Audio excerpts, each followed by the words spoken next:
we're now learning more after a Rhea County man is accused of firing deputies. Keith Miller was taken into custody in June after deputies claim he shot at them. Now Miller says he never fired at the officers and did not even have a gun in his hand. Sabrina Majori spoke to him today and explains what he says happened that night.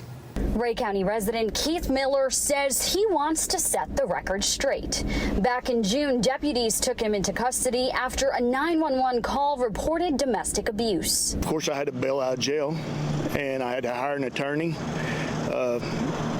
I had to sell a piece of my property to be able to do this, and my family had to help me quite a bit.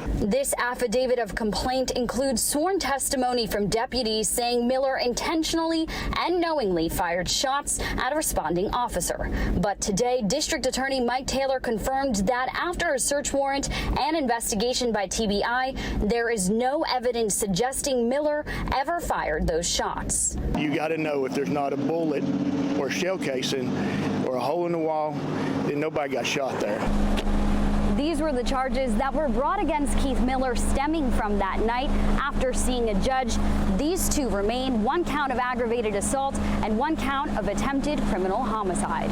District Attorney Taylor says at a preliminary hearing, the fact that Miller had pointed a gun at a deputy was enough for the judge to send the charges to a grand jury. Pointing at him? Yeah. No, absolutely not. No. You were not pointing a gun? Absolutely not. No. I would never. I mean, the truth, I was never even mad with him. Miller says he blames law enforcement for wrongly painting him as someone who shot at the police. The DA and the sheriff and everybody else, went to all the news medias and said that I shot a police officer, and you can imagine how that has affected my life. That's why he says he wanted to speak to us today. I've seen people that I've known for years that turned the other way when I walked up.